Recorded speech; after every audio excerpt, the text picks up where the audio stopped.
Chaque année, l'annonce des nominations aux Oscars, ça fait toujours des vagues à Hollywood.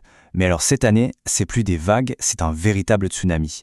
On parle de records historiques qui tombent, de surprises complètement dingues et des duels au sommet. Alors restez bien avec nous, on va décortiquer ensemble ce qui rend cette sélection 2026 si spéciale. On va commencer par ça, ce chiffre, 16. Et ce n'est pas juste un chiffre, c'est un tremblement de terre. Un record qui tenait depuis près d'un siècle, depuis 98 ans pour être exact, vient d'être complètement pulvérisé. 16 nominations. Pour un seul et même film. On n'avait littéralement jamais vu ça. Alors de quel film s'agit-il ? Eh bien le voilà, Sinner, le thriller surnaturel de Ryan Coogler. C'est lui, le monstre qui a non seulement mis tout le monde d'accord, public comme critique, mais qui a surtout écrasé toute la compétition pour les Oscars cette année. En fait, pour bien piger la dynamique de cette 98e cérémonie, il faut d'abord comprendre le phénomène Sinner. Alors voilà notre feuille de route pour y voir plus clair. D'abord, on va se pencher sur cet exploit de Sinners. Ensuite, on analysera la bataille des géants qui se préparent. On verra aussi comment le cinéma international déferle sur Hollywood. Puis, on parlera des surprises et surtout des grands oubliés, il y en a. Et enfin, on lèvera le voile sur le secret derrière tout ça, comment l'Académie elle-même est en pleine métamorphose. Allez, on attaque tout de suite avec ce record. Et ce n'est pas juste une petite ligne dans les livres d'histoire. Non, c'est un exploit qui redéfinit carrément les règles du jeu aux Oscars. Pour qu'on se rende bien compte de l'ampleur du truc, il faut se souvenir de qui tenait le record avant. Avec 14 nominations, on avait des légendes, des monuments du cinéma comme All About Eve, Titanic ou plus récemment La La Land. Le fait que Sinners arrive et les dépasse comme ça avec 16 nominations, eh bien ça veut dire une chose.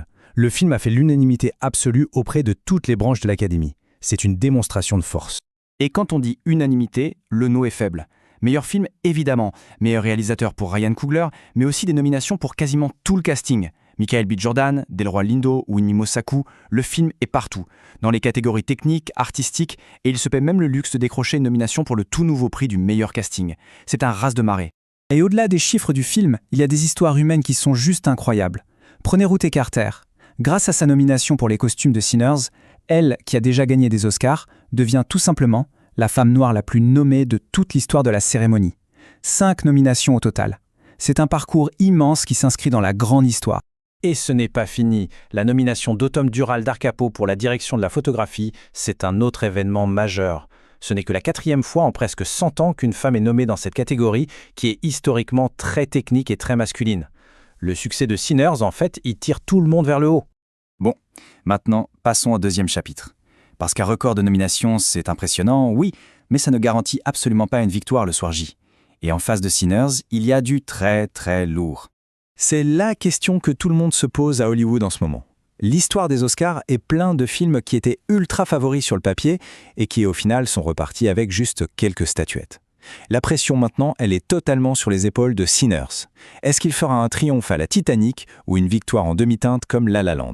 Et la concurrence, elle est féroce. Le rival numéro 1, c'est clairement One Battle After Another, qui arrive avec un score énorme de 13 nominations. Mais attention, juste derrière, on a un trio de films à 9 nominations chacun. Marty Supreme, Frankenstein et la grosse surprise norvégienne Sentimental Value. Le match est très loin d'être terminé. Le gros duel, le combat de poids lourds, il semble vraiment se dessiner entre deux films du même studio Warner Bros.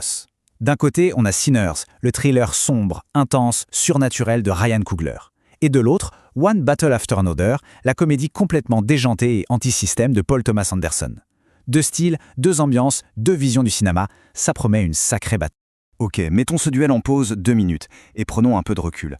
Parce qu'il y a une autre histoire, une tendance de fond qui est en train de tout changer depuis quelques années. Les Oscars s'ouvrent de plus en plus au reste du monde. Hollywood n'est plus le centre unique de la planète cinéma.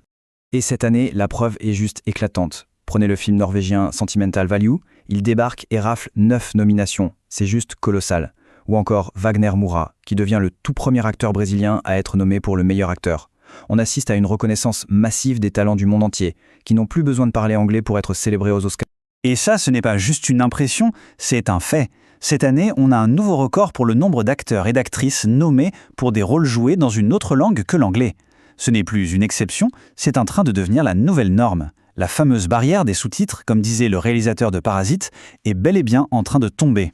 En fait, ce qui se passe en 2026, ça ne sort pas de nulle part. C'est l'aboutissement logique d'une tendance qui a été accélérée par la victoire historique et inoubliable de Parasite en 2020. L'an dernier, on a eu des films comme Anora, qui ont confirmé le mouvement. Et cette année, on passe clairement un nouveau cap. Le visage des Oscars est en train de changer pour de bon. Bon, et puis, qui dit nomination aux Oscars, dit forcément son lot de surprises, de déceptions, de polémiques. C'est un peu le piment de l'événement, non? C'est ce qui fait parler tout le monde pendant des semaines.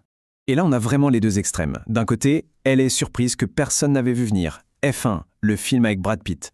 On l'attendait dans les catégories techniques peut-être, mais il se fait une place dans la catégorie reine du meilleur film. Énorme. Et de l'autre côté, le choc.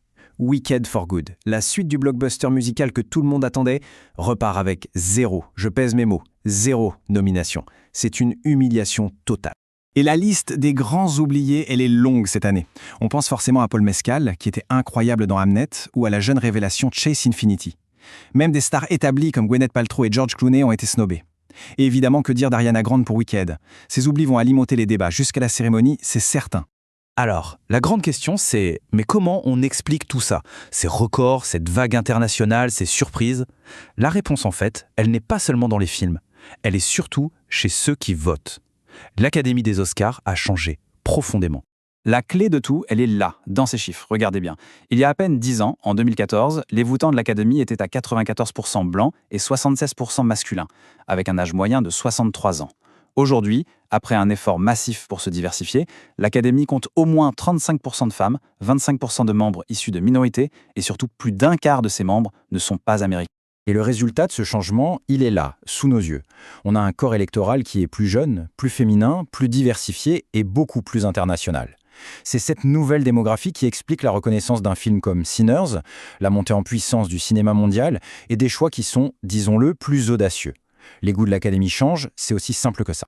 Et pour finir, il ne faut pas oublier la dimension business. Cette année, c'est un triomphe total pour Warner Bros.